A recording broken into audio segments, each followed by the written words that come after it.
Well, the last race before lunch, the MGA Racing Clubman's Classic and Breakfast Run motorcycles held over, well, here it says 7 racing laps. I think it's usually a 9-lapper. The Hilton Redling Ace once again starts on pole position on the Kawasaki as we now await the man himself. Right in position, the 42 of Dylan Anderson, the man who had a wonderful battle with the Kawasaki there.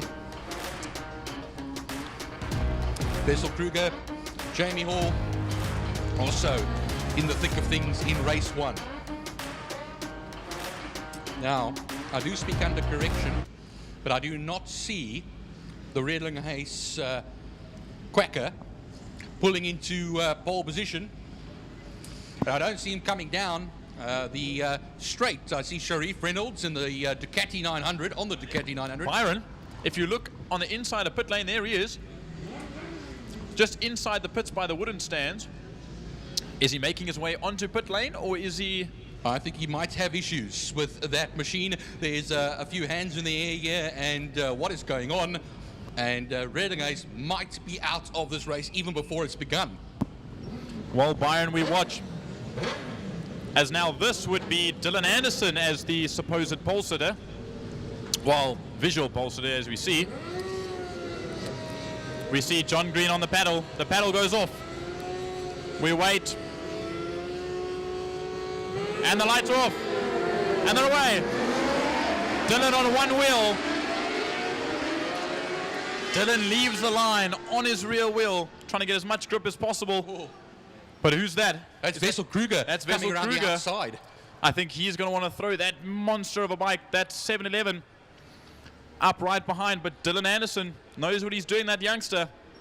But here come the rest of the field. It's very, very busy at the moment. Bikes slowing down all over the place. But it's all about Dylan Anderson and Wessel Kruger this time around. But also we've got Jamie Hall on that 65, who will also try and catch up to that front two. Good clean start from everybody. Unfortunately, the man out in the pit lane who would have started on pole position is no longer in this race. So we have Dylan Anderson leading them around on the Tigerberg straight now through Sado Sweep, turn 4. And then they'll power it down, go through the gears on the back straight and run it towards turn 5, Pertamina Fastron for the very first time in this last of the bike races in this section of the day. It's a 7-lap race, and we'll be now completing the first of those 7, but you'll see behind on the screen that we still have Wessel Kruger, we have Jamie Hall, and Hilton Redling Ace is out on the circuit, but he jumps right in front of the leaders. So I hope he doesn't get in the way, but from the looks of it, he's not going to be able to unlap himself, Byron. Yeah, he's just come out, like you said there, Jordan. He's got a bit of work cut out for him over here. He's got a storming bunch over here. They've got the tires are all warmed up already and brakes up to temperature. He's going to have to work very hard now just to keep ahead of them and on the lead lap of this race, actually, because, yeah, they come around now into turn 3, interceptor corner. And the leader is still Dylan Anderson. It was 0.7 of a second between himself and Wessel Kruger. You know what I would like to say? We've got a very tall big man, JP Shermers, up in 4th place at the moment. He was a little bit lower down, closer to the mid-pack in 11th or 10th, 11th place in Heat 1. But this time we see, and Redling Ace arm up, coming down the back straight. Something's definitely wrong with that bike. Heartbreaking moment there, Jordan, as they rocketed down the back straight here. Movements happening all through the field. Just taking a look at things, it's Dylan Anderson that leads the Clubman section. Wessel Kruger leads the Classic section. JP Shermer is also up at the top there as well, going all through turn 5 now as the breakfast run class. Sarel Haasbroek currently leads that section all the way down in 10th position. Here we go now to the line, crossing the line, 2.1 seconds between Anderson and Kruger. A 1:19.410 for Dylan Anderson as he crossed the line.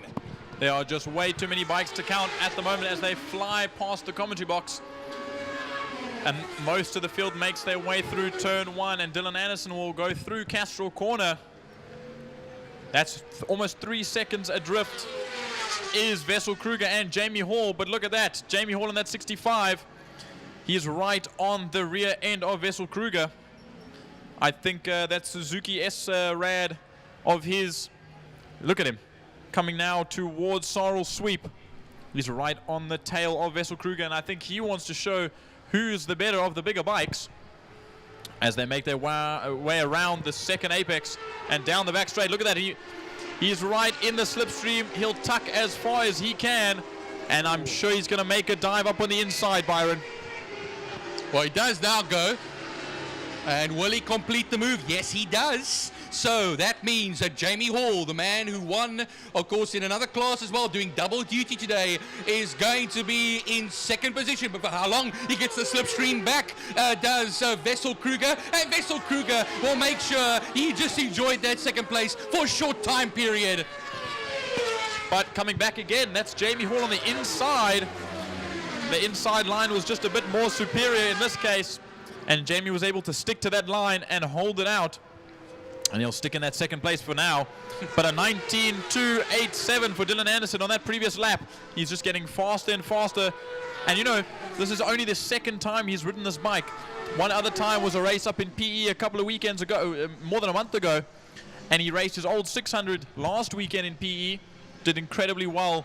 But on a new bike with him adjusting very quickly, he's doing fantastic so far, but the front four is incredibly close. Yeah, still a little bit of bonding to do between rider and machine, but this also brings JP Shermers into the picture as well, Jordan, because remember, the more they battle with each other, the more he can come right in there. 1.2 seconds the last time off of Jamie Hall and Vessel Kruger. They go down the back straight now once again. They'll cross the line. There will be 3 laps left to go in this race, going and drifting a little bit wider there on the exit. Of course, will be Jamie Hall. Vessel Kruger will be behind him. Here they come across the line now. The number 65, Mike, holds second. 163, Vessel Kruger.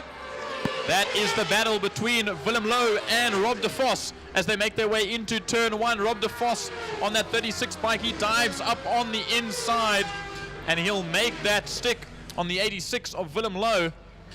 Also, a bike he hasn't ridden.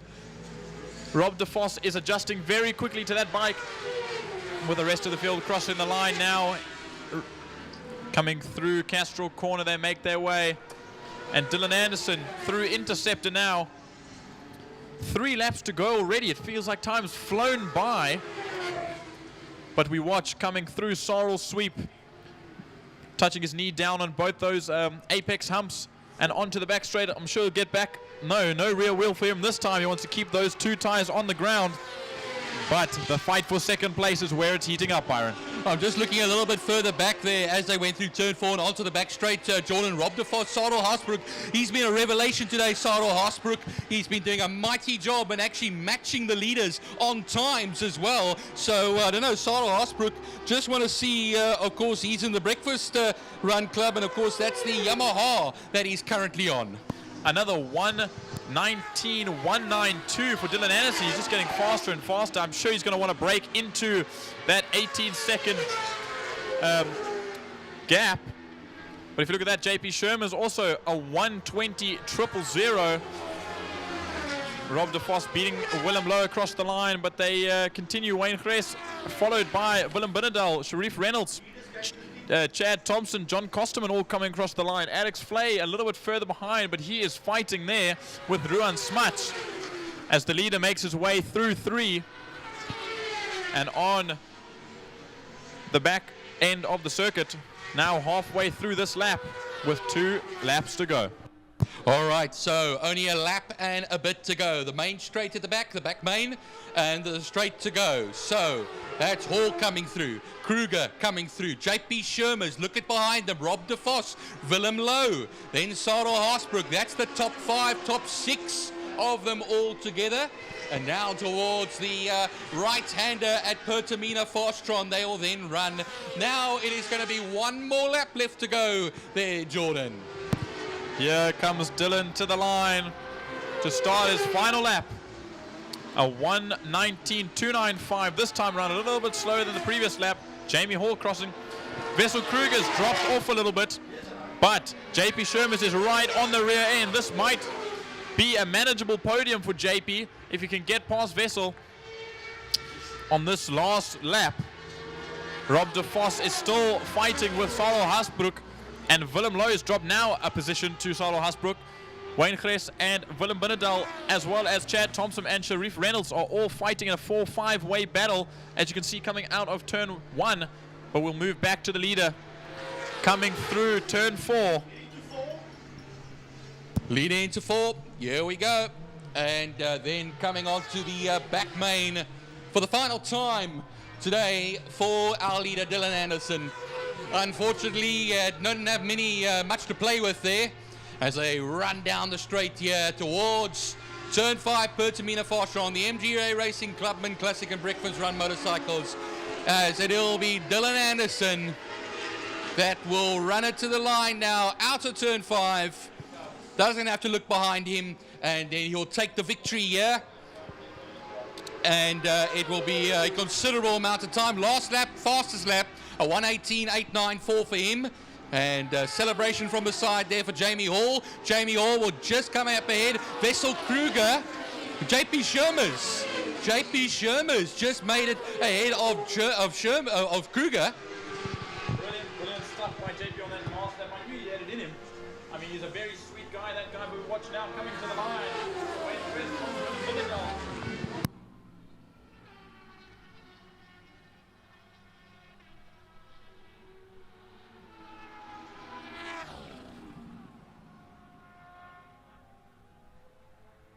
Alfie, as he's nicknamed, my mic is off, crosses the line now. Ruan Smuts getting the better of the both of them. But we just wait for 3 more riders to cross the line. Derek Hendricks, Willem Maurice, and Johan Momberg. Well, here comes the 57 of Derek Hendricks. And as said, of course, William Morris on the BMW. And then Johan Momberg on his 750 Suzuki, coming to the end of the race. 7-lapper, so shorter race than most. So here we go. Johan Momberg crosses the line as the likes of Hilton Redlingace and Laverne Sabotka not even starting it, even complete a single lap, Hilton. So unfortunately issues with that ZX7R. But that was the MGA Racing Clubman's Classics and Breakfast and Run motorcycles. That is the first half of the day run.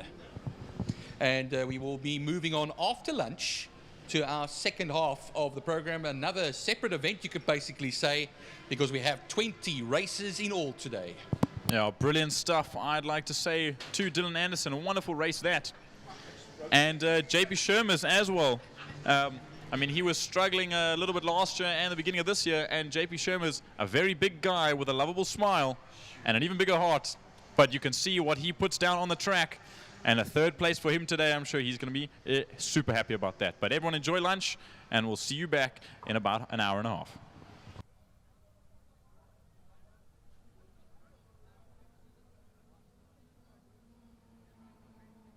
I meant 40 minutes. See you in 40 minutes.